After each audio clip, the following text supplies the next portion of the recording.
O que aconteceria com o nosso planeta se a temperatura não mudasse, ficasse dentro da casa dos 22 graus todos os dias do ano e em todo o planeta? Já pensou? Não existisse mais frio e nem calor intenso. Ficasse só nos 22 graus, dia e noite, todo dia, o ano inteiro, no mundo inteiro. Uma pergunta enviada pelo Gustavo Medelman. Bom, já adianto que se a temperatura ficasse nessas condições de 22 graus o ano inteiro, no mundo inteiro, isso causaria um impacto significativo em nosso planeta, na minha vida, na sua vida e também a vida animal e vegetal. Primeiramente, que os padrões climáticos mudariam. Não existiriam assim mais as estações do ano, porque seria tudo igual. Todo dia do ano teria a mesma temperatura. Isso, infelizmente, poderia causar o fim de algumas espécies de plantas e até mesmo alguns animais. Ou seja, eles não conseguiriam sobreviver a essa temperatura constante, pois muitos animais dependem de mudanças de temperatura para se reproduzir ou mesmo se adaptar a condições ambientais. Outro ponto, no caso em segundo lugar, os oceanos seriam muito mais quentes. Isso impactaria de forma negativa na vida marinha, pois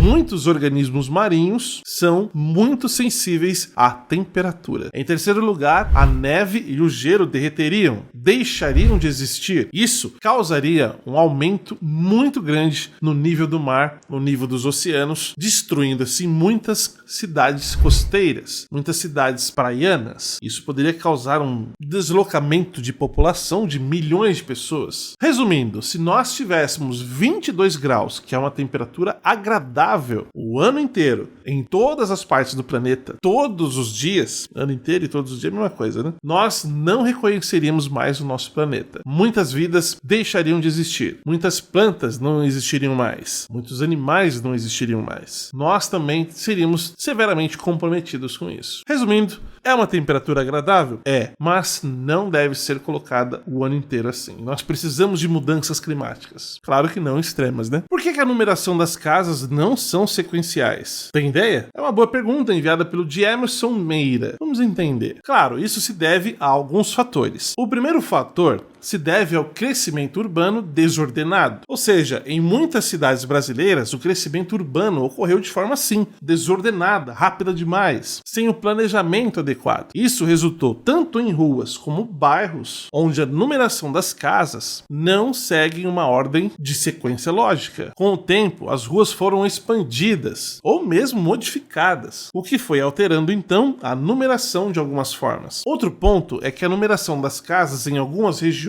elas determinam a posição da casa, ou seja, a metragem da casa até o início da quadra. Às vezes, por exemplo, a sua casa ficava a 200 metros do início da quadra, então o número da sua casa era o número 200. Então, do lado pode ser que seja 7 metros de diferença. Então, de vez de ser 201, pula para o 207, porque a metragem está mais longe do início da quadra, está 7 metros além do que aquela casa anterior. Ou seja, além desses fatores, também existem outros, como referência a questões de lotes, enfim, uma série de determinações que foram, ao longo dos anos, mudadas e aí acabou atrapalhando a sequência exata dos números. É meio que bagunçar, tem rua que você vai, que tem um número aqui, outro número pula, tipo 20 casas, você fica mais perdido do que tudo.